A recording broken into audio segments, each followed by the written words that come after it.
What's up? Briterion Bollection is back. E-word. Yeah. I'll just put it that way. Okay, that's fine. I'm fine with that. I'm your host, Kevin, and I'm here with my wife, Aileen. Hello. Thanks for joining us today. The movie we're gonna talk about today is a movie by the name of El Mariachi, which was released in 91, was it? I thought it was 93. Was it 93? I thought so because I remember reading before that. I think that was the year that there was one. I forgot. Was it Colombia that bought the rights to it? Yeah, something like that. Yeah, because I know it took him a while to get, to pitch this to someone. Right. Really. Well, I guess it was 92. Oh, it was 92. Yeah. Okay. Yeah. Which makes sense because I know that him and Tarantino met while doing like festivals, like film festivals, and that's how they met because he was showing El Mariachi and Tarantino was showing Reservoir Dogs. So they were both showing their debut films. Yes. Okay. And that's how they got really close. I mean, to this day, they're still really close. Yeah, that makes sense. I mean, Kill Bill was a long time ago already. No, that was over 20 years ago at this point. Mm-hmm. But if you see the end credits of Kill Bill, Tarantino puts like in thank yous, he puts like a thank you section, and in that thank you he puts Robert Rodrigeuz and he puts my brother. He puts in parentheses my brother. So he looks at him like he is his brother. I mean, obviously Tarantino's an only child, so yeah, but maybe that's why. Yeah.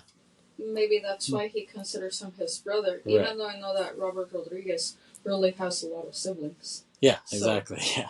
I mean, which we'll get into some of that later on, but he's from a big Tex-Mex family, right? Yes, you can call it that. Yeah. So I actually saw this movie kind of late. Yeah, I'll get into it because I actually saw this movie back when I was maybe about 14, 15. That's when I really got to see it because I first heard of it when I was a kid and my uncles really wanted to watch this movie, but of course they were not going to allow me to watch it. So I had to wait until I was a teenager to actually be able to watch this movie. And as ridiculous as it sounds, I actually really liked it. So for a long time, I couldn't get Kevin to actually watch this movie because he thought it would be stupid. But I finally convinced him, and I loved it. I thought it was fucking hilarious. Yeah, I mean, I kind of avoided it because I'm not actually the hugest Robert Rodriguez fan, Neither am I. I'm not a big Spy Kids guy. I mean, for kids, I understand that, but I feel that he has had like some B-ish productions, so. Well, he does pretty much everything on his own. He does everything. Well, at least you have to give him credit for that. Yeah, no, I do. And he has his own studio. He has his own small little studio in Austin, Texas. So, I mean, even though I love From Dusk Till Dawn, I didn't love a lot of his other work. Even though I thought Sin City was pretty good. It's actually one of his best films, I would say. It's probably in the top 3. It's probably Dusk Till Dawn for me is first, then El Mariachi, then Sin City. At least the first one. First Sin City. But other than that, I'm not a big fan. I'm not a big Shark Boy and Lava Girl guy. Well, I have younger cousins who were really into that at the time. So.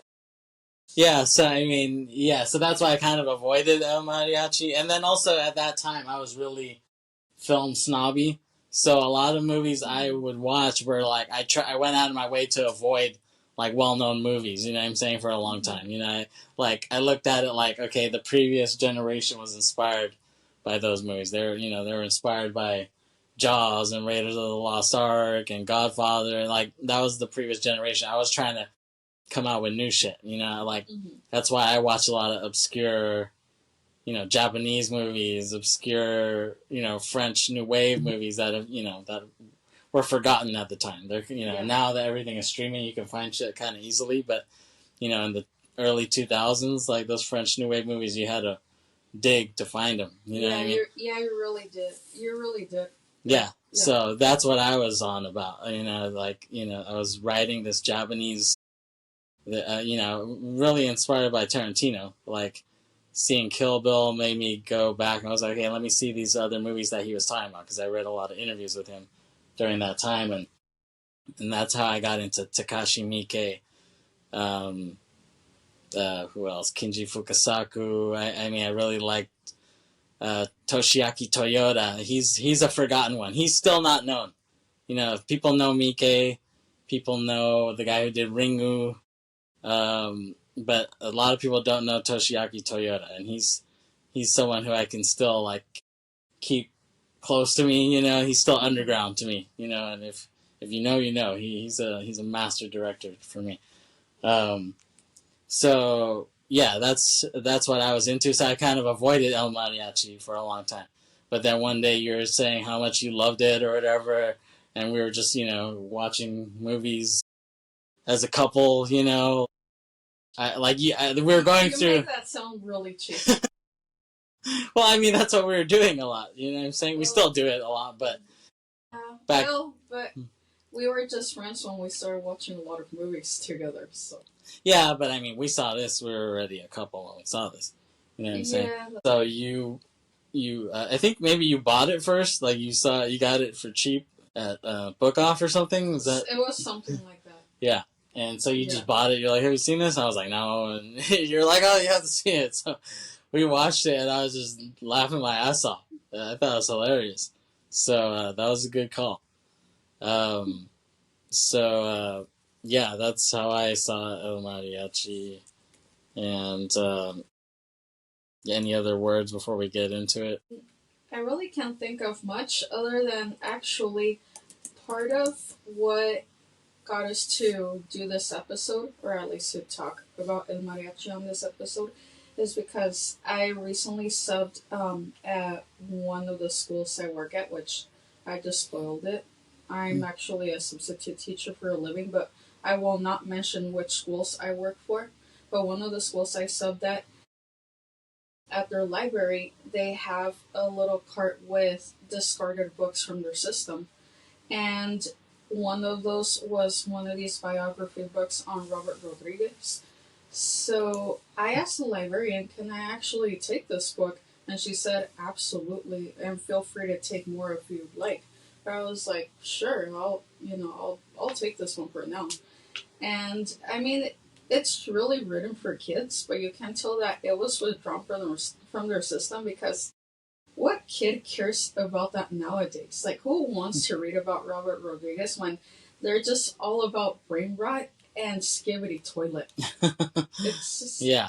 I don't even know what that is, but yeah, no, you're right. I mean, and also maybe they were just like, yeah, it is weird that you would find a book like that written for kids, like a biography book, you know? Yeah, because that biography is actually from the early 2000s. Yeah, that's quite strange, because, you know, I mean, maybe they're familiar with his Shark Boy, Lava Girl stuff and his Spy Kids stuff. I feel like most kids, at least Gen Alpha, would not be familiar with that. At least most of them wouldn't be.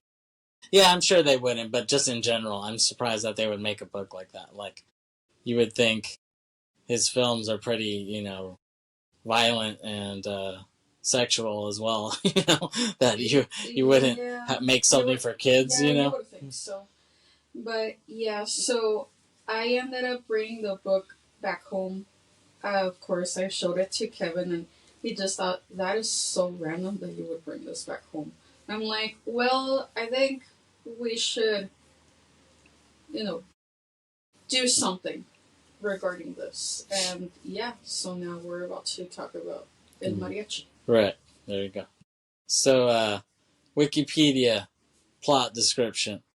So, after breaking out of a jail in a small Mexican town, a ruthless criminal nicknamed Azul ventures off with a guitar case full of weapons and vows revenge on the local drug lord, Moco, who had him arrested in the first place.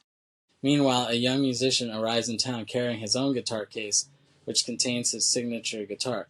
he hopes to find work in the town in order to pursue his dream of becoming a mariachi like his father. So yeah, the film starts off and we see a random jail and we see... Yeah, like tiny ass jail. Yeah. Like probably like 10 by 10 maybe? Yeah, it's a hella small jail. But it is a real jail from what I see. Yes, it actually is a real jail. Spoiler, or more like, I guess a flash fun forward fact. or what? Yeah, well, more like a fun fact. Okay. In that Robert Rodrigeuz biography book that I got, it actually said that, yeah, it was a real jail. And they had a couple real prisoners, and one of them actually escaped while they were filming. But they managed to catch him. That's very funny. It is. Yeah. And I think he talks about it on the commentary track, too. Yeah, that makes sense. I really like Robert Rodriguez's commentary tracks because he's so calm. Like, he's so calm when he speaks that it's almost like Zen-like when you listen to his commentaries. So it's kind of funny. I must listen to it because I haven't listened to his commentaries. Yeah, yet. So it's kind of funny. If you listen to the commentary for From Dusk Till Dawn, you hear him, he's all calm, and then you hear Tarantino, he's like, well, in this scene, we did this, that. Like, it's like, they're totally different. Like, but I guess that's what makes their relationship work. Yeah. They really complement each other. So yeah, we see this tiny-ass Mexican jail, and we see the guy Azul there. He seems very Shreksican, this Azul guy, would you say? Yes, if you guys are not familiar with the term Shreksican, please Google it. Okay. Yeah, he seems very Shreksican, kind of looks like Shrek. So without the horns and the green skin, but just you'll see what we're talking about. Yeah, so this white guy calls Azul, and this white guy is Moco. And he's this rich guy, and he has chicks in his swimming pool, so you can see that he's rich. Yeah, rich by... not by honest means, I would say. Right. Yeah. Yeah, you kind of assume that he must be a drug dealer or something, that's how people get rich in Mexico. That's a huge stereotype. It does happen, but that's not the only way you can get rich. No. I don't advise it, honestly. Yeah. So yeah, we see him and he's chilling in the pool. He has some chicks and... Yeah, well, one of them is his manicurist. At least that's how she's credited. Yeah, his manicurist. I don't really... I'd see her swimming more than doing that. Yeah, exactly. You only see him, like, filing his nails in one scene, but that's about it. Yeah. So he calls Azul... And does he call him on like a Zach Morris phone or whatever? Yeah, something like that. Yeah, he has his big ass phone. And so the white guy, where did he come from? He's, what's his name? Peter Marquardt is the actor's name, right? R.I.P. He did pass away a few years ago. Right. Mm-hmm. And he's not really an actor, right? He was like one of the producers of it or whatever. Yeah, well, he did hardly ever acted, to be honest, from what I saw. Yeah, he only acted in Robert Rodriguez productions.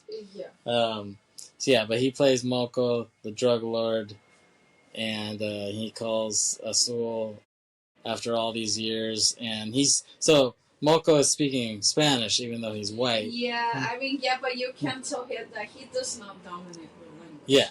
He kind of struggles to speak it, and you can tell that, his dialogue is very scripted. Yeah, for sure. And that's, like, part of the charm of it, too, I guess, is, like, that's what gives it its B charm, is, like, his crappy acting and his crappy Spanish speaking, yeah. But that's what's funny about it, but he kind of sells it like he knows what he's talking about, though. You know what I'm saying? Yeah, he kind of does, but it's still, yeah, you could tell that he still memorized his lines, though. Right, yeah.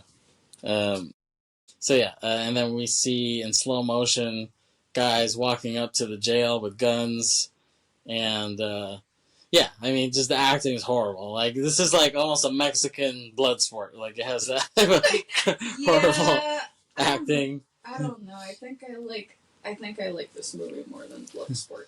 It's a toss up for me. They're both great. Azul, like Star 69's Moko, was that even a thing at the time? Like, like I he didn't. somehow, or was it Redial or Flash Dial or whatever the hell? Like, Or I guess I don't know, but in Mexico, I don't even know if Star 69 exists. like, but how did he call him back or whatever? Like, what was that? I don't remember. Okay, yeah. So he Yeah. calls Moko back, and then Moko hears him kill his men. Like he hears him like like shooting Yeah. up, and he like revels in that, and Moko's like, "Argh!" Like he's like acting all pissed off on the phone. And then the credits come up, and we see a Los Hooligans production. Percent. Yeah. And so I guess Los Hooligans, that was a comic strip that he did in college. That's what Robert Rodrigeuz said. Well, I know that was his. Yeah. So his production line early on. Yeah, exactly. And so I know on the commentary track, he said he learned how to make films by making short films with a video camera that his dad bought. Like he bought, just a 80s video camera, and then he just started making crappy short films. And he was in the commentary, he was saying, every filmmaker has like hundreds of crappy films in him that he needs to release, before he makes something good. And he's like, that's what I did. He's like, he made a bunch of crappy movies, short films in the 80s that led me to the success of this, So that's what he said. I mean, and that's similar to like bands. Like a lot of songwriters and bands always say, "Oh, you have to write out all your shitty music before you put out something good." You know? No, it's true, and this really goes for any art form. Yeah, I guess it's true. I mean, you have some random ass people who can somehow go in cold turkey and kill it. Like Haruki Murakami, he never wrote shit before he did his first thing. He said he was at a baseball game or something in Japan, and then some American guy hit like a double or something, and he was like, no, he's like, oh, like I must be a writer. I must become a writer. Like something flashed in his brain, and all of a sudden he just started writing masterpieces after masterpiece. I think some people just have that ability from the very beginning. Really, it just depends. Yeah. I mean, some people don't have to work very hard to get something. Right. No, it's while true. others do, really. Yeah, for sure. Some people are, prodigies, and some have to work their way at it, Yeah. But, kind of seeing this film, like the arc of this film, and even some of the, like, iconography a little bit, reminds me of the anime film Ninja Scroll. Reminds me a bit, like, just how he's kind of this vagabond guy, I guess he's kind of a ninja for hire. I mean, a Ninja Scroll, this guy, he's a mariachi for hire, But then him meeting Domino, and in Ninja Scroll, he meets Kigeru, and they kind of form this bond, but they don't, like, nothing sexual, you know what I'm saying? Yeah. But there is, like, they kiss, like, he kisses her forehead or something, when she's, like, dying at the end. Okay, yeah, we're getting way ahead now. Okay, disclaimer. Yeah, there's a chance that things won't get described in order on this episode. Yes. But let's just try to be more chronological about it. Yeah, but, I mean, watch Ninja Scroll and watch this film. You might see some similarities. Yeah, cinematic parallels, if you will. So yeah, and like I said, Robert Rodrigeuz, he did a lot of work on this. He photographed it, he edited it. I think he did all the music on it. That's something that he's known for. And so the actor who plays El Mariachi is Carlos Gallardo, and he's also one of the producers of the film. Well, I know that they've been long-time friends too. So right. How come he never wanted to act anymore? Carlos Gallardo. I'm not sure. I was actually trying to look up more about him not that long ago, but I don't think there's that much known about him, really. Right. I mean, I feel like he was good in this movie. He has like a genuine, charm. Yeah. I don't know why he didn't want to do it anymore. But anyway, so Azul walks in and he pays off the jailer lady. Bribes. That's how you get through Mexico with dealing with cops, right? sometimes. Yeah, sometimes. That's also like a big stereotype. I feel that nowadays I mean, it's known that it still happens, but not as much as back in the day. Yeah, yeah. Asuoga has the leather vest on, no undershirt, just the leather vest. And a truck pulls up, and it's his homeboys. We see him pull out a guitar case, and he opens it up, and there's guns in there. Oh yeah. And that's just like his calling card. Like he pretends to not have guns. But he has rifles, doesn't he? Or what? Yeah, he has a bunch of guns in there. Any type of gun. Yeah, he has some. Yeah, he has like an arsenal. He has like a variety of long guns, shorter guns. Yeah, he has quite the arsenal in his guitar case. And then we cut to El Mariachi, who he doesn't really have a name, right? He's just El Mariachi. He's just known as El Mariachi. Yeah, really. And we see him trying to hitchhike, but nobody wants to pick his ass up. So he just walks all the way through a highway. Yeah. And then you just see him. He gets, until he finally gets to the town that he was looking for. Right. Yeah. Yeah, and he's trying to get to Ciudad Acuña. Right? Yes, which is in Coahuila. It's in northern Mexico. Yeah. So, he's just a vagabond. I mean, he's like, he reminds me of like Ryu in Street Fighter, the animated movie too. Like, I guess that's something that comes from westerns, old school western movies. Even though I didn't really watch a lot of old westerns, that's really where the anime and the Japanese influence, that they got it from a lot of westerns that they would see. It's always like a vagabond guy, roaming the streets, the town or whatever. And we see him, he gets some fresh coconut water, right? And was it free? He just got it for free? Yeah, I guess it was just like a complimentary coconut.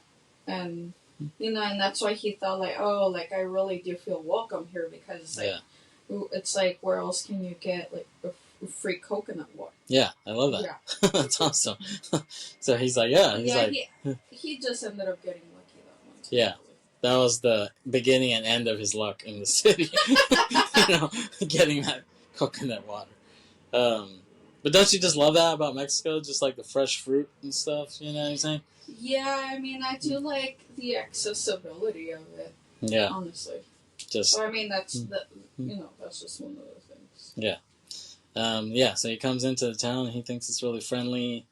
And he does a little voiceover, right? He says, I always wanted to be a mariachi, just like my father and my grandpa. Yeah, he really wants to continue that legacy. Mm-hmm. Mm-hmm.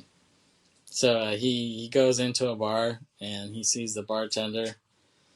And the bartender asks him... Yeah, well, the bartender is kind of an a-hole. Yeah. To put it he's kind of an a-hole, and he's like, ¿Qué quieres? Like, what do you want? What do you want? So he says, un refresco, a soda, right? And the guy's reaction, he doesn't say anything, but his reaction is like, who walks into a bar just to have a soda? Yeah. He looks at him like, what the fuck? But his face is hilarious. Like, I love the look that he gives. Mm-hmm. And El Mariachi looks around the bar, and everyone's just looking at him. Everyone's staring at his ass, like, what the hell are you doing here? Yeah, but it's like, there are a few other guys there, but it's just really quiet in there, too. Yeah. It's a locals only type of place, Yeah. And he asks if there's music to the bartender, and the bartender is like, wow, why? And he offers his services. Yeah, of course. He says, hey, I'm a musician, and, I can help you bring in more clientele if you let me play here. Yeah. And he won't charge much, and he'll mainly work for tips, right? Yeah. And but the bartender asks him, why should I get one guy when I got a full band?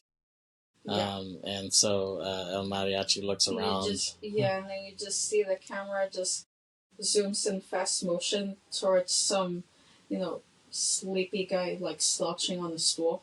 Yeah. Yeah. Who has a sombrero on, right? Yeah. And then the guy just busts out some stools or whatever. Yeah. And then he puts out this Casio keyboard there, resting on these stools or whatever. Yeah. And then he has some weird sound effects or whatever, and Yeah. it goes into this mariachi song, but it's a weird mariachi song. It's where like it just sounds like this ridiculous song with horns and Yeah. yeah. This is almost like, it sounds like if like Timbaland made mariachi music. Like that's kind of what the song sounds like. And you can just see that El Mariachi gives a side eye while he's playing. Yeah, I love that. I love his look.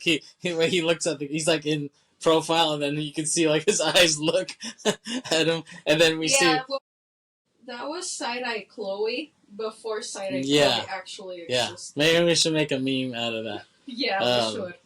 Yeah, put it on the Briterion IG, and the bartender is just bobbing his head like, "Yeah, it was tight." Like he's just like, "Yeah." Yeah, it's so stupid. Yeah, and the mariachi walks out, and the bartender tells him, "Hey, like if you want to make money, buy an instrument that's worth it." Cabrón. As he walks out. And then some old guy who's there has to take a shit. Yeah, so he just runs towards the bathroom. Yeah. And then a minute later, you see Azul walking in to the bar. Yep. The same bar. Yep, with the guitar case. And the bartender's like, "What the fuck is this?" It's like mariachi day. It's like there's no job, there's no work for you either. Asshole. Yeah. And the Azul looks at him like, what's he talking about, kind of, you know? Yeah. But then he asks him for a beer. Well, first he's like, well, the bartender asks him, "What do you want?" Uh-huh. And he's like, "Una cerveza." A beer. And then he pours it into a glass. Yeah, right? so he pops it open and pours it into a glass, which of course Azul does not like to drink out of some glass cup. So yeah, so he says, "En botella, way." It's like I want it in the bottle, dumbass. So then the bartender just like drinks it, like humbly drinks the beer that he poured in the glass, and Azul starts asking around for moco, right? Yeah. And then the guy says, "We work for him," and so Azul takes out his gun and just starts busting caps in these guys. He's like, "Fuck you!" Which was pretty stupid of the guy to say. Yeah, exactly. And I guess only the old guy taking a shit survives, right? Yeah, because he was in the bathroom. Because he was not within his sight. That's why. Yeah, exactly. So he got lucky. Yeah, and so the bartender tries to walk out, like he kind of ducked when he was busting caps and the other guys, but then Azul, he grabs another gun and goes to the bathroom. Oh. And then he does kill that guy. Because, I mean, you assume, because you just hear a loud bang. Yeah, that's true. Like, he goes to the bathroom. You don't see it, but, I mean, who else would he have gone in the bathroom? You just hear it. Yeah.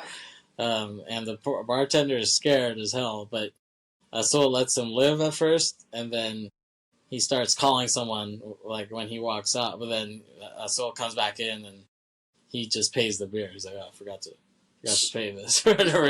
But the bartender's all scared, and at least he did that. And his crappy acting, and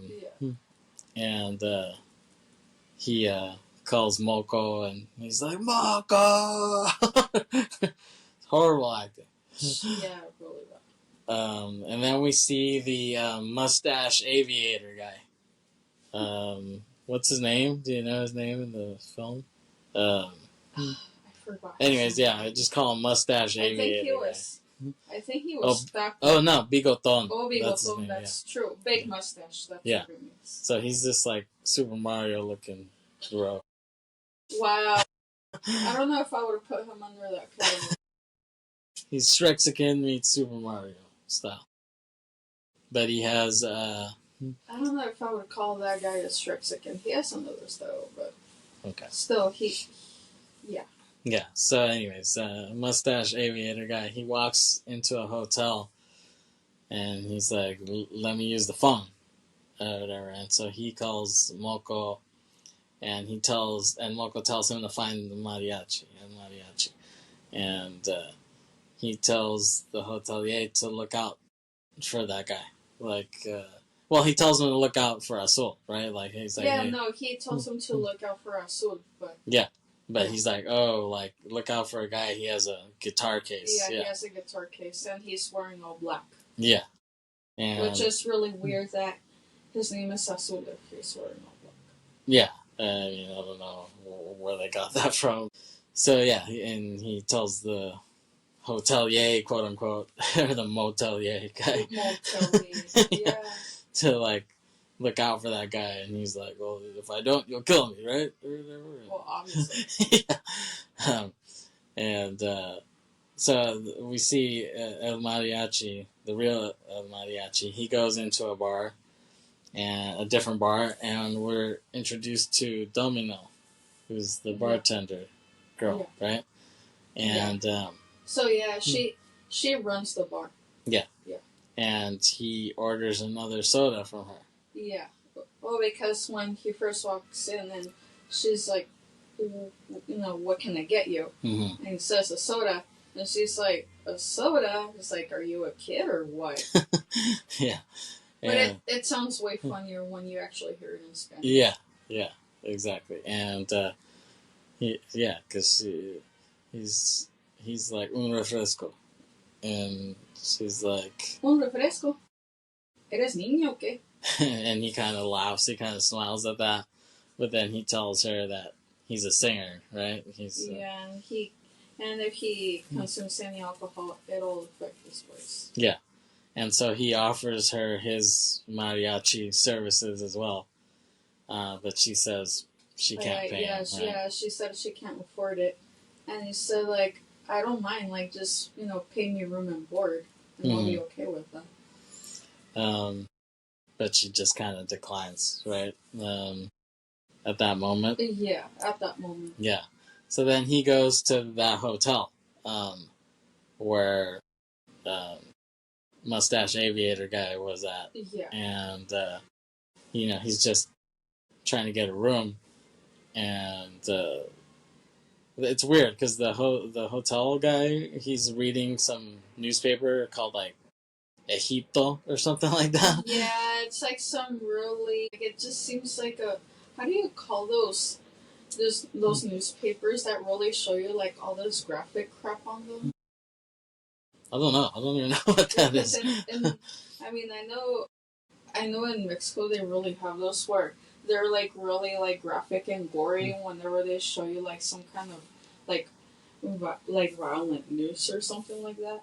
No, I don't know. Tabloids over there? I'm not really sure. I don't know those are tabloids. Yeah, I'm not sure what that would be. But it's weird that it's called Egipto, because the guy, he looks like Egyptian to me, the guy. Like the hotel guy. That is so weird. I would never assume he looks Egyptian. He kind of reminds me of my friend's dad in high school. He just had this look like that.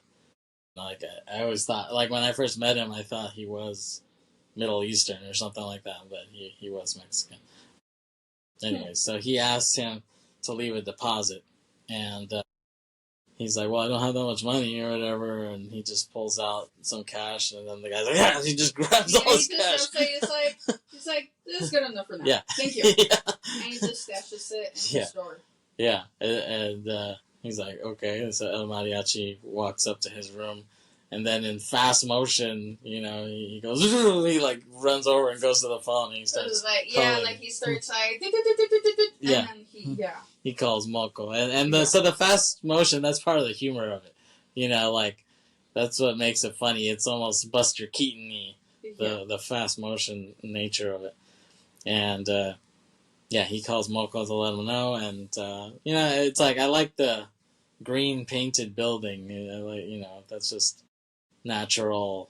Yeah, but it's like one of these, like, really cheap, dingy motels. Yeah, it is. Well, the color really doesn't help. Yeah. So Mariachi is in his room, and he falls asleep, and he's dreaming of some kid playing basketball or something. Playing soccer, really. Oh, yeah, but he has, like, a basketball or whatever. I guess that's all he could really play with. Yeah, and so he rolls the ball to him, to El Mariachi, the kid, and he's about to pick it up, and then when he picks it up, it's a head. It's Yeah. a decapitated. Yeah. And then he's like, ah! And then he's like crappy acting in his face when he screams. Yeah. But then you just see him waking up from this nightmare. Yeah, he's like, ah! So he wakes up, and then we see Aviator Dude and his boys roll up with guns, like looking for his ass. They roll up in their truck or whatever, and you know, they go outside his door or whatever, and they're like banging on the door and stuff like that, and he's like, oh shit, like what the hell, like I need to get the hell out of here or whatever. So he's on the run, and they're chasing his ass, and this scene reminds me a lot of Ong Bak. Like there's this chase scene in Ong Bak where they're chasing him, Tony Jaa, and his cousin in the movie. Like the bad guys are chasing them with knives, and it's a hilarious chase scene. It reminds me a lot. And he's running, and he slides kind of like Tom Cruise in Risky Business, or like the Breakfast Club kids, like in that hallway, like how they kind of slide, they skid. Yeah. And he remembers that he forgot his guitar case. So he's like, shit. So he has to run back into the room. Yeah. And when he goes and gets it, he also decides to take the mace. It's like a decoration. Yeah. Of like a Middle Ages thing. It's like, you know, it's like what a coincidence that there also happened to be a mace in the room as part of the decoration. Yeah. It's weird. It's random. But he was even in the other rooms that had it, so it wasn't like just that one, just his room. Yeah, but it's a weird thing too. It is really weird. Yeah. Perfect coincidence. So he takes the mace off the wall, you know, just in case, I guess, you know. But then, you know, that the group of guys trying to take him down are looking for him. Yeah. So then the front desk guy at the hotel, of course, tells him like it's like that way, dumbasses. Yeah. So yeah, like these guys are bumbling idiots trying they run after him. And then he just pulls some Jackie Chan shit. He slides down the telephone wire, and he hits the bus going by or whatever. That's straight up Rush Hour shit, you know? Oh, yeah. It's crazy that he would do that, too. And they have him cornered in the truck. And so... Well, really, he actually ends up landing on top of a bus. Uh-huh. Yeah. Yeah. But then he falls down after that. Yeah, he falls. And then he just continues to, you know, keep running. But eventually they have him cornered in their truck. And, you know, it's kind of like there's nowhere to go. So then he just decides to be like, okay, I'm just going to run up the middle, like run up the top of the truck. He's like, because I don't have anywhere else to go. So he just goes up the middle, like a running back in the I formation.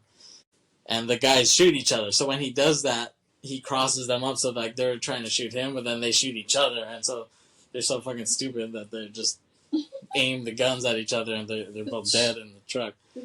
And then he beats the Aviator Dude with his guitar case, and he starts busting caps on another dude. Like he gets a gun and he starts freaking shooting, and he starts killing some dudes of his own. And you made a nice observation that there's a free sticker on the truck. Yeah, well, that doesn't help, honestly. For those who are not familiar with free, it's one of the major Mexican political parties. They actually have the reputation for being one of the most corrupt, let's say. Yeah. Yeah. I mean, they all are. To some degree, but that's one of the worst political parties. Probably the worst, honestly. Yeah, what presidents were part of that? The last president part of that was Peña Nieto. Yeah. I know that. Who else was part of it? I think Cedillo was also part of it. Definitely the one that we know was Carlos Salinas de Gortari. He was really bad. For those of you who are not familiar with these presidents, especially the last one I mentioned, he was among the worst. So, yeah, he definitely contributed to, you know, a lot of the corruption that has gone, within the Mexican government. So. Yeah. Yeah. So then El Mariachi, he goes back to Domino's bar, and But he is like really distraught. yeah, and he's like winded, Yeah. and she's like, "What happened? Too much soda?" Yeah. And he's like, "Oh," like he tells her that he killed 4 guys, and she's about to call the police, but he tells her that it was in self-defense because he's not from the town. Yeah.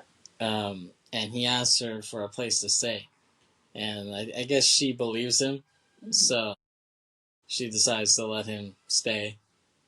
And he's like about to kiss her hand, like he like inches closer to kissing her hand, and then she just slaps him. Yeah, she pulls out her hand and slaps Yeah. it.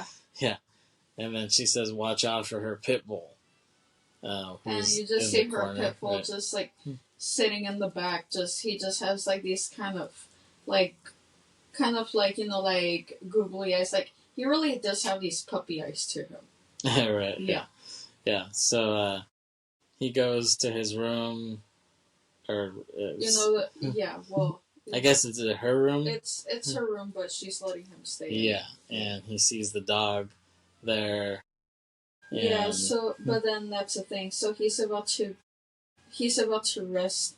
You can see that while he's getting ready to rest, she gets a phone.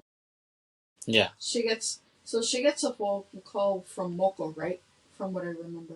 Yeah. Yeah. And he asks her like, have you seen this guy? Mm-hmm. Yeah. And she just like where and yeah. Yeah, and she just tells him no, right? And yeah, and and yeah. So then he tells her like, hey, if you see him, let us know. Like he's killing, he's killing off all my guys. So then that's when she goes like, what? And like when he first told her like I killed 6 guys, but then Moko tells her over the phone like he actually killed 10.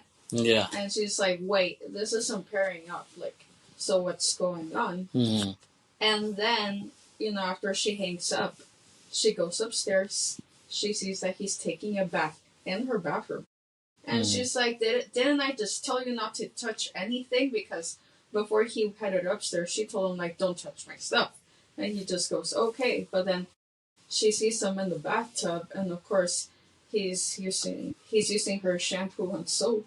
And she's like, didn't I just tell you not to touch anything? He's like, sorry, I can't get out. And she's like, no, that's fine. Stay there. And so then she asks him, like, do you need any other toiletries? And he says, like, no, I think I should be okay. But then, while he's looking away, she takes a knife out, and, and the thing is that, so, she comes from behind him, and she threatens him. And she's like, all right, I want you to be honest with me, and you're going to tell me what you have in that guitar case. Do you have any weapons? Do you have any guns, knives? What's in there? And he's like, all freaking out. He's like, it's my guitar. He's like, that's the guitar I play. And she's like, all right, I'm going to open it. So she opens it with her foot because she has one arm around him, and while she's holding the knife with the other hand. And she opens it, and she does see it is a guitar. But she's still skeptical. Yeah. So she grabs it and she's like, all right, play me a song. But he's just strumming it. Yeah. And he's like, play me a song, like now. And she puts the knife under the water, which of course looks like she's threatening to cut off a body part. Yeah. And to which he's like, okay, I really need to play her something real. So then yeah, he starts playing. He like improvises a song, basically, right? Yeah, he does. It's a pretty good song, honestly. Yeah. Like he starts to freestyle some lyrics about how he like goes to the town, right? And he has like, a-holes chasing him, trying to kill him, but then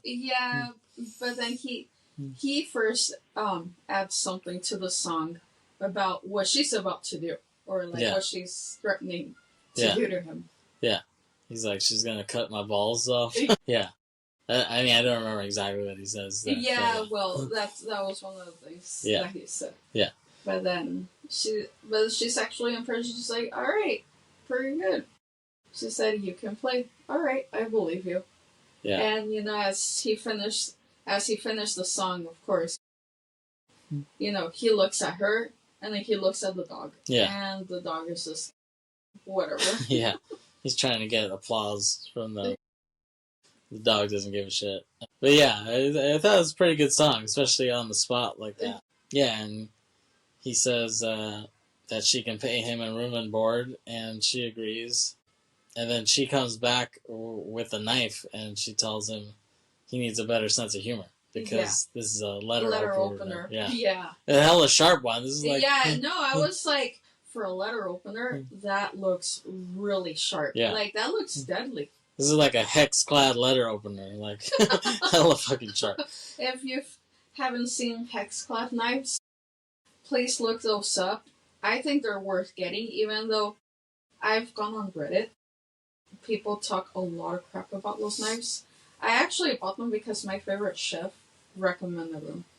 Thank you, Marcela Valladolid, for recommending those knives. They're the best knives I could have ever bought, and I don't know why I lagged for so long to have actually bought them.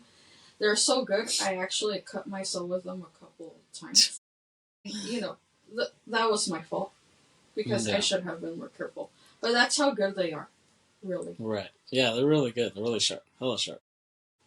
Yeah, but this might have been an early hex-clad letter opener. So then Moko calls Azul, and Moko is pissed off because he's like, "You killed 10 of my men," and he's like, and Azul's like, "No, I killed 6." He's like, "But then again, you always sucked ass at math." So, and he's like, "Argh!" He's just like ridiculously pissed off, you know. And then we cut back to the bar, and Domino tells El Mariachi, like, "Oh, hurry your ass up. You need to play for the crowd." So he goes out there, you know, and it's his time to shine. So he starts playing the song, and it's another pretty good song that he plays. And it's a very Mexican crowd, too, you know. For sure. You know, nicely dressed, smoking indoors. Yeah, but the bar is full. Like, yeah, a lot of people full. came in to watch him. Yeah. Kawamas everywhere, you know. 40s. That's what 40s. That's what a kawama is. So, but he's not really singing, right? No, that's not him. Yeah, and he's not playing either. And he's definitely not playing. But he does a good, like, how Rodriguez, like, the editing of it is pretty good. It's pretty seamless. Like, you know, you see his hands, you see his face, and it's not, like, too jarring. You know, it was kind of seamless how he did it. And, like, Domino is at the bar, and she's, like, enraptured by his playing, kind of, you know? Yeah. And then, like, some asshole, like, snaps his fingers in her face, like, "Hey, beer?" You know, like... Oh, yeah. And what's annoying is that guy is chewing gum. It's fucking annoying that he's chewing gum when he says that, too. And so he finishes the song, and the crowd, like, erupts. It's like, "Ah!" Sounds hella loud. Oh, yeah. the clapping there. And it was almost as loud as Madison Square Garden in '99 when Larry Johnson hit that shot, and it was just like, "Ah!" Like, it just erupts. Yeah. And so, FYI, the Knicks are going to play the Celtics on Monday. So that should be a good series. Boston, New York. So, yeah, and she tells him that he can sleep on the bed, but on his side, you know. It's like inching closer. They're getting closer, you know. So he goes to bed, and he has another nightmare where the kid is holding the guy's head. And he wakes up, and he tells her he needs to go to the other hotel, for his money that he left there, you know, because he didn't end up staying there, but he paid all his money, you know, that the guy just grabbed from him. Oh, yeah, of course. So he goes over there, and then does Domino call Moko at this point? Does she call him? Or he calls her? I thought he called her. Okay, he calls her. And then we see El Mariachi go to that crappy hotel, and he tries to get his money back, but the hotelier guy is making excuses. But then El Mariachi just reaches in and grabs it. He just takes it and he leaves. And the guy, once again, he speed dials Moko.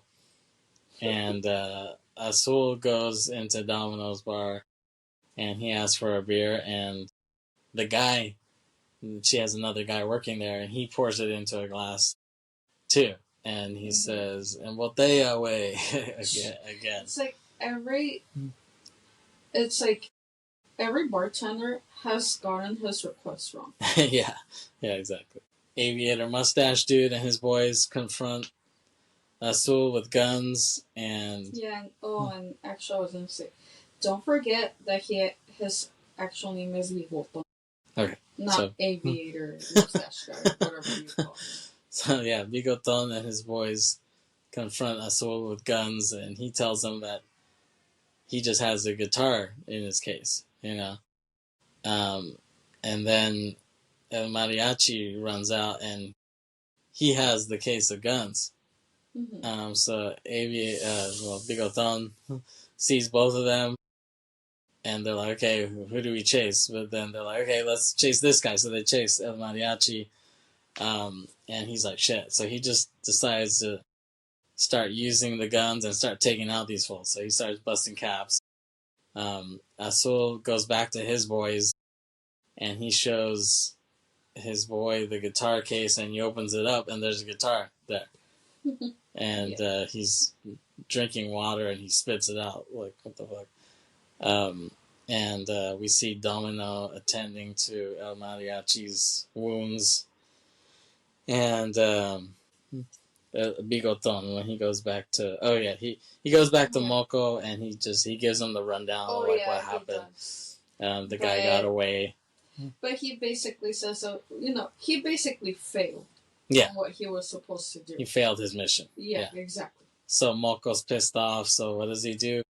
He gets a match. He gets a match to light his cigarette, but uses Bigoton's stubble to light it to up. Strike it. Yeah. He just gets it on his chin, and he lights it up. And that's one of the fun things that I think people love about this movie. Like, that's what makes it a B classic. Little moves like that. I love that anyway. And I think people in general love that. So yeah, he lights his shit that way.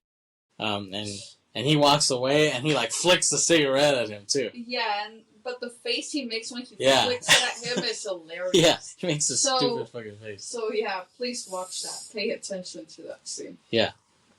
And so we see Domino with El Mariachi, and she wants to play dominoes. I guess that's why that's her name, I guess. Because she likes playing dominoes. I'm assuming. But Moko calls her, asking her to see him. And, we don't...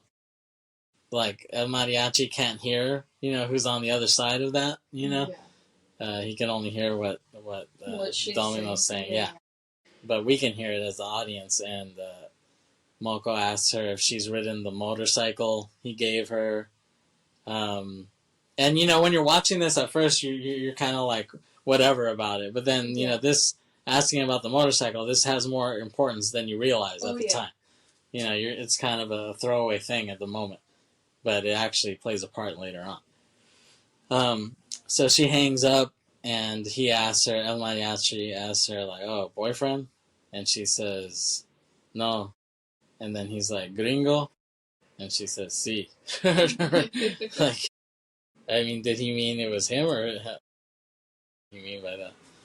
I'm not really sure. I think he was just asking her, what kind of guy is he? Yeah. I don't think he assumed it was Moko. Right. But it was weird that he got that right, though. Right? Yeah. Oh, yeah. And he asks her, how she got this place. How'd she get this bar, even though she says she's poor? And she tells him that she got it from Moko, right? Yeah, she said it was a gift from him. Yeah. And he said the guy who wants me killed, And she's like, no, he doesn't want you killed. He's confusing you for another guy who he wants, but he wants that other guy killed instead. And he's like, but it's the same thing. It's like he wants to kill me regardless. Yeah. And she tells him, though, that he also gave her a motorcycle. And she shows him... Yeah, well, first, he asked her, like, why did he gift you this bar? And that's when she tells him the whole story about how, he falls in love with her, and at first she turned him down, and, to try to win her heart, he started giving her a lot of gifts. At first, he gave her flowers, but that wasn't enough for her. Then he started buying her jewelry. Yeah. But then even that wasn't enough for her, so he bought her a motorcycle. And then last, he gave her the bar. Right. So, yeah. Yeah, and so she shows him the motorcycle keys, and they're under this, like, random green cat sculpture that she has or whatever. Yeah. I'm not really sure. It's just a little... Yeah, like it's some kind of hollow sculpture. Yeah, a little thing. And she shows him where they are. And then we see that he has another nightmare where he's chasing Domino, like, in a cemetery or something. Yeah. And then he wakes up and the dog is in his face. He's, like, right in his face. This super extreme close-up on the dog. And then Domino comes up out of nowhere in his face, and she gives him money to buy a new guitar, because Azul has his guitar, right? So we see him walk around town, and he sees some guitars in the window, and then all of a sudden Bigoton is right next to him, and he tries shooting him, but he somehow gets out of the way, and then they're chasing his ass again, and it's another Ong Bak chase sequence. He hides in this yellow Ford truck that is around, and then we just see some guy punch the shit out of him. Yeah, but he really sucker punched him. The sound effect is so loud. Yeah, it was and then it just cuts to black. And I remember when I first saw that, I was dying of laughter. But every time I watch it, I just think it's just... Because he just gets in the back of the truck, and then all of a sudden you hear, and just cuts to black. You're just like, what the fuck? What the hell just happened? And then we just see an old man on the phone, like in the distance randomly, and I thought it was... I didn't even think that had anything to do with the storyline. I thought he was just cutting away to some old guy on the phone. But I guess that old guy called Moko or whatever. And it's funny because that yellow truck, has this Batman logo instead of the license plate. You just see this Batman logo. It's like... Yeah, it's funny. Weird. And they drive him to Moko, and Moko sees him, and he's like, "That's not him. What the fuck?" Yeah, this is not the guy. Yeah, and so then he lights another match on Bigoton, just like shh. It's like that was just his way to humiliate him every time. Exactly. So Moko's boys, they go to Azul's place, and the girls pull guns on him, but then they see Azul there, and they said they heard he got dropped off at Moko's place. Yeah, well, that's the thing, because these girls are supposed to be like his bodyguards, quote unquote, but they're really his girls, if you see what I'm really trying to say. Yeah. So then we see Moko's boys drop El Mariachi off just randomly. They're just like, get the hell out of here. They just kind of dump him. And then Azul goes to Domino's bar, and he orders another beer, and she finally gets it right. She serves it to him in the bottle. Yeah. But she just pops it open and slams it on the... she just slams it on the counter. It's like, here you go. And he asks her where his guitar case is, and Azul tells Domino to take him to Moko's ranch, because she's the only person who knows where it is. So they get to Moko's place, and El Mariachi goes to the bar, but everyone's gone. So he's like, "Oh, what the hell? Like, what the fuck?" And Moko opens up to receive Azul, and all his boys are there lined up with guns.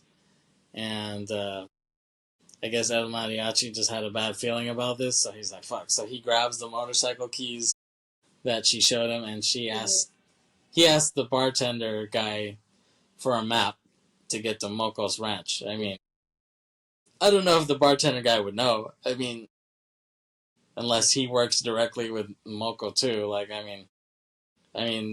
would be hard. Can you imagine not having Google Maps, and trying to figure out where the hell you're going? It didn't exist at the time, but I don't know. I don't know how he eventually figured out where Moko's ranch was. It's a bit of stretch the imagination, unless it just sticks out like a sore thumb. Maybe he's like, yeah, just go to that big ass ranch. It's the only one at the edge of this town or whatever. And then we see Azul grab Domino, threatening to kill her. And then we see Moko's horrible acting. Yeah, but the thing about Azul is that before Moko opens the gate, Azul tells Domino, like, before, it's like, it's like play along, like all threaten that, it's like all fake, threatening to kill you. Mm-hmm. Yeah. Yeah, that was like the plan. Yeah, that was the plan. Like, just, it's like play along. Yeah, exactly. So, and Moko's horrible acting, and Moko's like, "Oh, I'll just kill her," like, just to like, remove the power from Azul. You know what I'm saying? So then Moko shoots, and she falls to the ground. Yeah. And then, Azul is so, like, surprised by that. He's, like, in shock. So then he shoots Azul, and, like, he hits him in the chest, right? And, like, his face when he gets hit is like... Yeah, but, like, it's really, like, it's really more of, like, the type of face is, like, more like he hit his toe rather than him getting shot in the face. Yeah, I mean, I guess it's a realistic, acting, I guess, but he just looks funny. When he gets hit, he's like, as he falls down. And then we see El Mariachi get there, and he sees Domino on the ground. He's like, fuck. And I like how she has this, like, pink lipstick that really stands out in the scene. And he runs up to her and kisses her on the forehead. Like, similar to, like, this part, reminds me of Ninja Scroll. You see Jubei, with Kigeru, he sees her kind of dying, and he kisses her. It's the only time they kiss in the movie. And, it's the only kind of love that they shared, for, like, a fleeting moment before her death. And he shoots... Moko comes up to him, and he's like, "Oh, like, so you're the mariachi, whatever." And his horrible acting in Spanish. Yeah. Because he's like, "Tu guitarrita." Right? Yeah. But he really does, like, "Oh, so you're the mariachi who?" It's like, "You kill all my guys." Yeah. It's like, "You've been going around town causing all this trouble, and you got with my girl." Yeah. Yeah. And just that tu guitarita. Like, it's like, you must really, but pretty much tells him, like, you really must know how to play your little guitar. Yeah. And so Moko pulls out a gun, and he shoots Mariachi in the left hand, and his hand's all fucked up. Like, they did actually pretty good effects for this, surprisingly. Like, it really looks like he got a lot of damage. Yeah, like, it's funny, because also in From Dusk Till Dawn, Tarantino because Tarantino acts in From Dusk Till Dawn, too. He gets shot in the hand, and he has a hole in his hand in the movie. And then we were talking about that when me and Chris were talking about Thinner. He got shot in the hand, or he gets a slingshot in the hand. And yeah. So all these movies, some guy winds up with a hole in his hand. So yeah, and then Moko. Well, actually, El Mariachi grabs Azul's gun, like as he's like struggling with his hand, and he gets up and he shoots Moko a few times. He gets him, and Moko's wearing all white, so you just see his blood like drenching his clothes, Yeah. And then Moko is pretty much on the ground, dead. And then Aviator dude, Bigoton, he kneels down and lights a match on his chin. He's like, fuck you. Like, I got you now. Yeah, like that was just, yeah. Yeah. And so Bigoton and the other guys, they're kind of like, okay, what do we do now? Now that our boss is dead, what do we do with our lives? And so they just kind of walk away at that point. And El Mariachi kisses Domino on the cheek, and he goes to his guitar case and opens it, and he has all these guns in there, and he just takes that case, and he gets on the motorcycle, and he chains up the dog there to the motorcycle, and he has the letter opener from Domino. Yeah. And he slides it into the front of the motorcycle, like a cool with little. Like, this strip of tape. Yeah, with like some electrical tape or whatever. Like he slides it in there, and it looks cool, but he just does it as like a decoration, kind of like a tribute to her. I mean, I like that part. I thought that was cool. That's what made it. It made it almost like cyberpunkish. Like it was kind of like Mad Max meets Akira. They could have set that up pretty nicely, like if they went in that direction, you know what I'm saying? And then when they did Desperado, which is basically like a sequel to it, even though it doesn't have, the guy from this, it's kind of like a sequel. But I felt like it could have been even better if they made it more like cyberpunk-ish, kind of like post-apocalyptic, like Mad Max meets Akira. That would have been really cool. And then the movie kind of ends there, and he kind of he does this voiceover, kind of like, oh, like I'm just a mariachi, just a vagabond wandering the earth, and it just kind of ends there. Yeah, and when I first saw this, I was like, yeah, this movie's the shit. Why didn't I watch it sooner? I really liked it. I told you it was better than you thought it would be. Yeah, exactly. Sorry. Well, I don't blame you.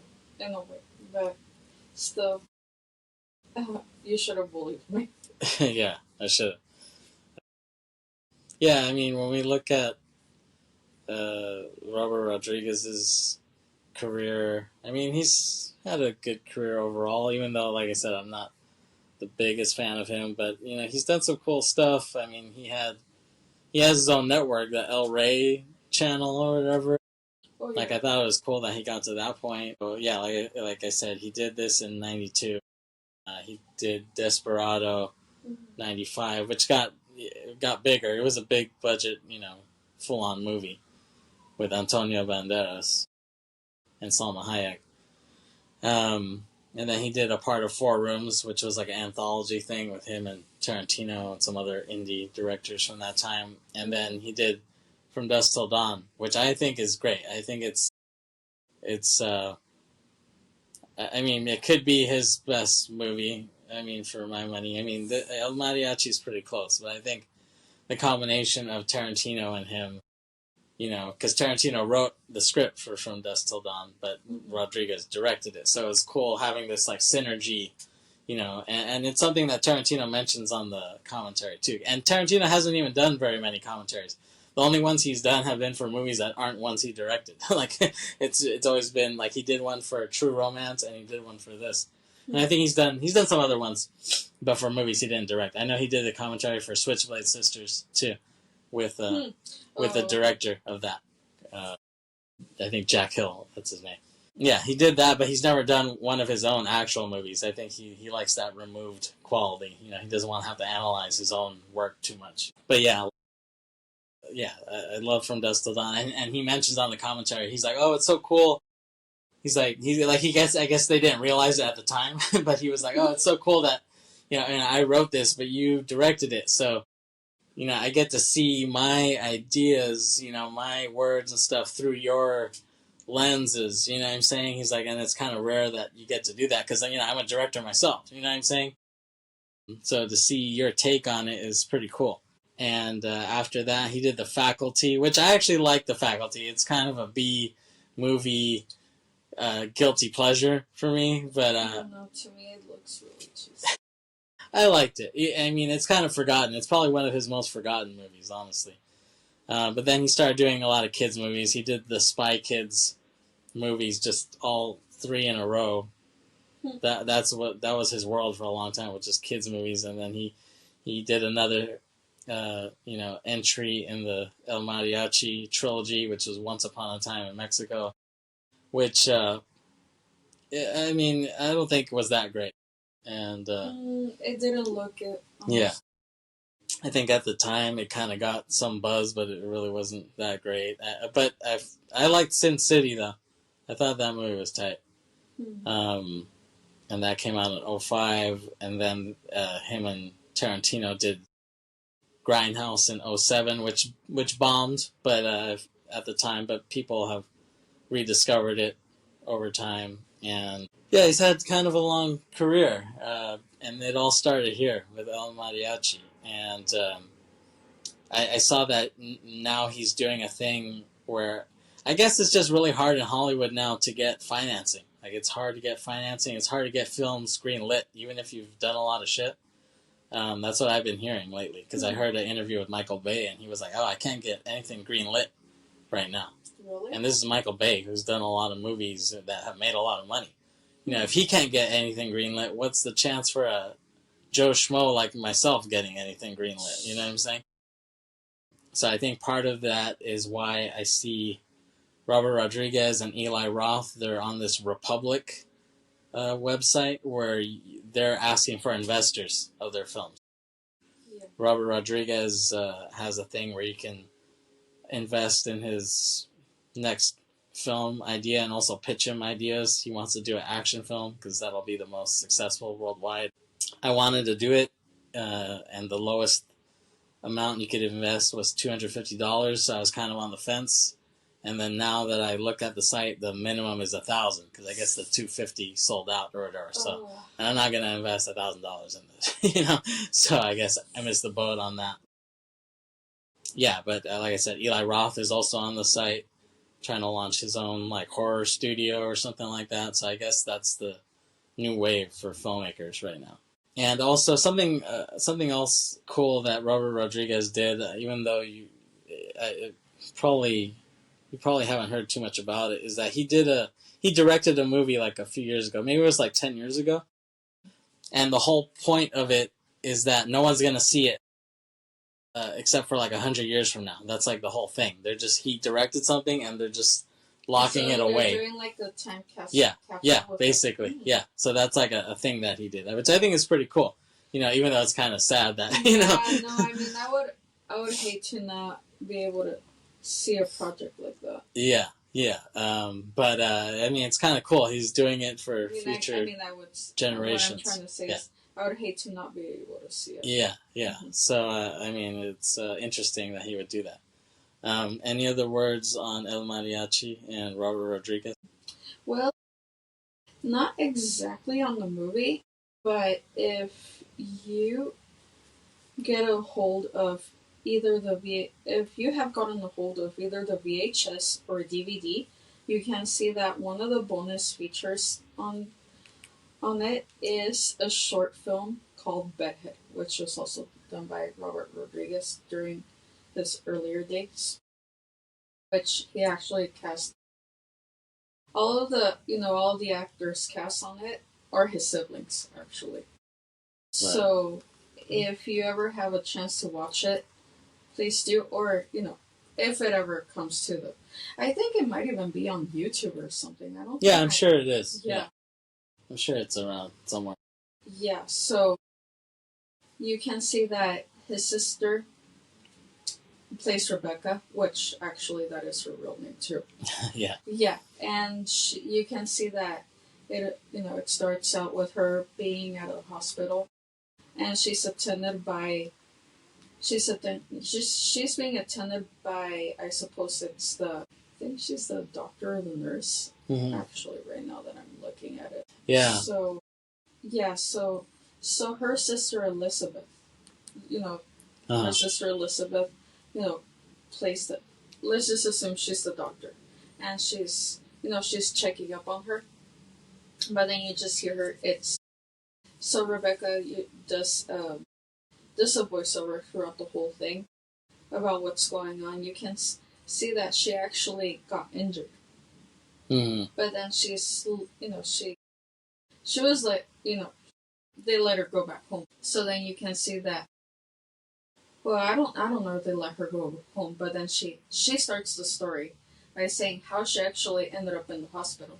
So you can see that one morning she goes to the, you know, she gets up, goes to have breakfast, and sees her younger sibling, Mari Carmen, who is, she calls her the fashion monster. You can see she's wearing this big hat. She's all really dressed up, and she's wearing makeup. It's like, what little, like, she looks probably like she's about 7 years old, but she's already way ahead of her time. So then comes David, their brother, and and he's the bedhead. So you can see his hair is all sticking up. Anytime he touches it, it always makes this kind of sound. And he pours himself a bowl of cereal. It's some big cacota cereal. And of course it has to do with some kind of comic that he has been reading. And I don't remember exactly what it's called, but it does have the big cacotas name to it. Which what they're referring to, the big cacotas, of course, it has to do with caca, which means poop. But big cacotas is already redundant because when you say cacota, it means big poop. So it really means big poops. It's like, why so much redundancy going on here? I think that's just, it's supposed to add more to the humor. Yeah. And, you know, he's eating this cereal, and it's, of course, it doesn't sound very appetizing. And as they're eating, he sees a cockroach approaching, and of course, he stabs it, eats it, and Mari Carmen is so grossed out, she runs over and vomits. Yeah. Yeah. Yeah, so that's Bedhead, if you want to see that. Yeah, well, that's only half of it, really. But then as Rebecca and David both go outside, because Rebecca is so enraged at David for being so gross that they're, you know, they're just both messing around, and he injures her. I don't want to get into too much details because I just feel like that this will take too much time. But on one of those times, she falls, you know, she falls, she hits the back of her head, and it sounds like a dozen eggs just cracked. Yeah. So, check that out on the El Mariachi extra features. You can see his short film Bedhead that I think won some awards. Like, I think that it won some short film festival or some crap like that.